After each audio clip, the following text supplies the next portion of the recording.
सभी को जोहार।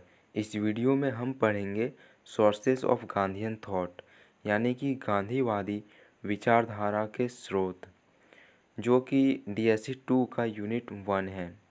इसे हम समझेंगे दो पॉइंट में। पहले हम समझेंगे गांधीवादी विचारधारा, उसके बाद हम जानेंगे कि गांधीवादी विचारधारा के तत्व यानी कि वो तत्व जिनसे गांधीवादी विचारधारा का जन्म हुआ है। तो गांधीवादी विचारधारा का मानना है कि मानव स्वभाव मूल रूप से सद्गुणी है, यानी कि मानव स्वभाव से बुरा नहीं होता है। दूसरा है कि सभी व्यक्ति उच्च नैतिक विकास और सुधार करने के लिए सक्षम है, यानी कि हर व्यक्ति अपना नैतिक विकास स्वयं करने में सक्षम होता है। तीसरा है गांधीवादी विचारधारा आदर्शवाद पर नहीं बल्कि व्यवहारिक आदर्शवाद पर जोर देती है। यानी आदर्शवाद यानी कि जो आइडियलिस्ट होते हैं वो सिर्फ आदर्शवाद यानी कि हमें ऐसा होना चाहिए, व्यक्ति ऐसा रहेगा तो अच्छा होगा, इसे आदर्शवाद कहते हैं। यानी कि जो हम अभी है उससे उच्च सोचना। तो गांधीवाद सिर्फ आदर्शवाद की बात नहीं करता, उसे व्यवहार में लाने की बात करता है और उस बात पर जोर देता है। चौथा है कि गांधीवाद दर्शन एक दोहरी अवधारणा है जिसका उद्देश्य सत्य और अहिंसा के सिद्धांतों के अनुसार व्यक्ति और समाज को एक साथ बदलता है। यानी कि गांधीवाद सिर्फ व्यक्ति को नहीं, व्यक्ति के साथ साथ समाज को भी बदलने की बात करता है। पांचवा है गांधीवाद दर्शन नैतिक, धार्मिक, पारंपरिक, आधुनिक, सरल तथा जटिल है। गांधीवाद जो विचारधारा है वह नैतिक भी है, धार्मिक भी है, पारंपरिक भी है, आधुनिक भी है और उसके साथ साथ सरल और जटिल दोनों हैं। छठा पॉइंट है गांधी जी ने इन विचारधाराओं को विभिन्न प्रेरणादायक स्रोतों से उठाया है, जैसे कि श्रीमद् भगवद गीता, जैन धर्म, बौद्ध धर्म, Bible, Gopal Krishna Gokhale, Tolstoy, John Ruskin, इन आदि ऐसे ही व्यक्तियों की विचारों को उन्होंने अपनाया है और इन सब विचारों से मिलकर गांधीवादी विचारधारा बनी है। सातवां पॉइंट है गांधीवादी विचारधारा महात्मा गांधी के उन धार्मिक सामाजिक विचारों का समूह है जो उन्होंने पहली बार 1893 से 1914 तक दक्षिण अफ्रीका में तथा उसके बाद फिर भारत में अपनाई थी। आठवां पॉइंट है गांधीवाद कई पश्चिमी प्रभावों का प्रतीक है जिनको गांधीवाद ने उजागर किया, लेकिन यह प्राचीन प्रभावों का प्रतीक है जिनको गांधी जी ने उजागर किया था। यह प्राचीन भारतीय संस्कृति में निहित है तथा सार्वजनिक, नैतिक और धार्मिक सिद्धांतों का पालन करता है। गांधी जी जो है वो अद्वैत पर विश्वास करते हैं। अद्वैत और द्वैत ये दो शब्द हैं, इसे हम किसी अन्य वीडियो में समझेंगे। नौवां पॉइंट है यह दर्शन कई स्तरों आध्यात्मिक, राजनीतिक, आर्थिक, सामाजिक, व्यक्तिगत और सामूहिक आदि पर मौजूद है। गांधीवाद के अनुसार आध्यात्मिक तत्व इसके मूल में है। ये जो भी है राजनीतिक, आर्थिक, सामाजिक या व्यक्तिगत, इन सब के मूल में जो है वह आध्यात्मिक तत्व है।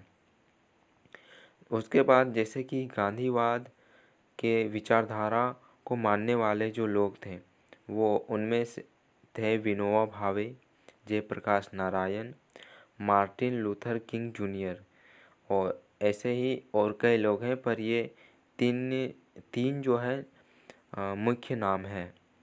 दूसरे पॉइंट पे हम समझते हैं कि गांधीवाद विचारधारा के प्रमुख बिंदु क्या हैं, यानी कि वे तत्व जिनसे गांधीवादी विचारधारा का जन्म हुआ है। उसमें पहला है सत्य। गांधी जी जो है वह सत्य को सर्वोपरि मानते हैं, यानी कि किसी भी क्षेत्र में सामाजिक, राजनीतिक, आर्थिक या फिर न्यायिक मामलों में सत्य ही सर्वोपरि होना चाहिए, ऐसा गांधी जी मानते थे।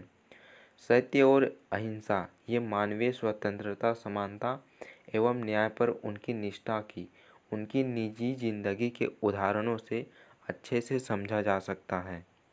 अगला है अहिंसा। तो अहिंसा गांधी जी का मुख्य शस्त्र था। अहिंसा का जो सामान्य अर्थ है वह है हिंसा ना करना। किसी भी प्राणी को ना ही तन से, ना ही मन से, ना ही कर्म से, ना ही वचन से और वाणी से कोई नुकसान ना पहुंचाना। जैसे कि गांधी जी के 3 बंदर तो आपको पता ही होंगे, बुरा मत सुनो, बुरा मत कहो और बुरा मत देखो।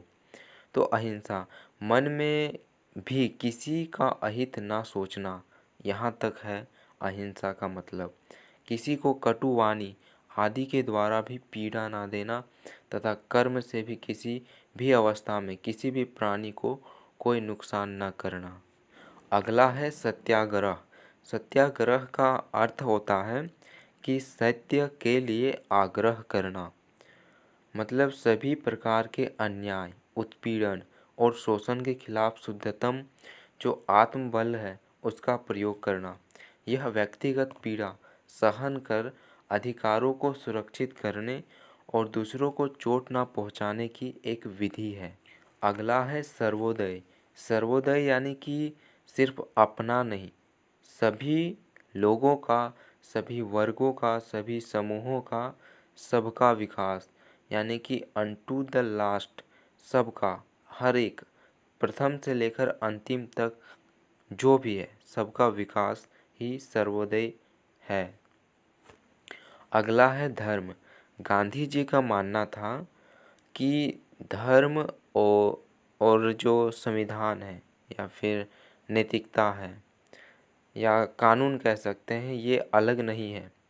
धर्म और राजनीति दोनों एक साथ हैं और गांधी जी ने धर्म और राजनीति को एक साथ किया है। वो मानते थे कि धर्म ही वह है जो व्यक्ति को सत्य बोलना सिखाता है, उसे संस्कारी बनाता है, उसे चोरी नहीं करना और किसी को दुख नहीं देना और बताता है, दुख नहीं देना, ये सब धर्म सिखाता है। साथ ही उसे कायरता को दूर करने की जो तत्व है वह धर्म में है। और गांधी का विश्वास था कि प्रत्येक व्यक्ति ईश्वर की संतान है और ईश्वर ही सत्य है। फिर है उपवास। गांधी जी उपवास में विश्वास रखते थे। उनके अनुसार उपवास व्यक्ति के अनुसार ही उत्पन्न होता है और उपवास व्यक्ति के शारीरिक अंगों में तंदुरुस्ती लाता है। इसके साथ अगर हम अनुकूल परिस्थिति में उपवास करें तो वह लाभदायक होता है। फिर अगला है स्वराज। स्वराज के 2 अर्थ होते हैं।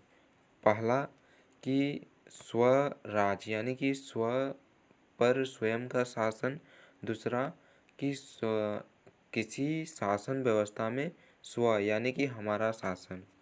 और इसलिए उन्होंने कहा है गांधी जी ने कि स्वराज का मतलब अपने देशवासियों की स्वतंत्रता है और अपने संपूर्ण अर्थों में स्वराज स्वतंत्रता से कहीं अधिक है। यानी कि स्वतंत्रता जो है वह उससे कहीं अधिक स्वराज है। यह स्वशासन है, आत्म संयम है और इसे इसके निर्वाण के तुल्य समझ सकते हैं। फिर अगला है स्वदेशी।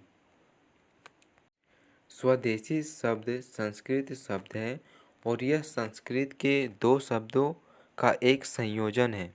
स्व का अर्थ है स्वयं और देश का अर्थ है देश, इसलिए स्वदेश का अर्थ है अपना देश।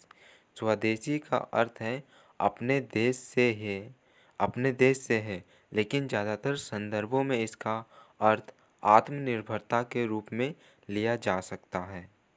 यानी कि स्वदेशी सामानों का उपयोग, यानी कि हम जब स्वदेशी स्वयं के देश में निर्मित सामानों का जो उपयोग करेंगे तो हम आत्मनिर्भर बनेंगे। तो स्वदेशी से मतलब है आत्मनिर्भर, आत्मनिर्भर होना। तो ये था गांधीवादी विचारधारा के स्रोत।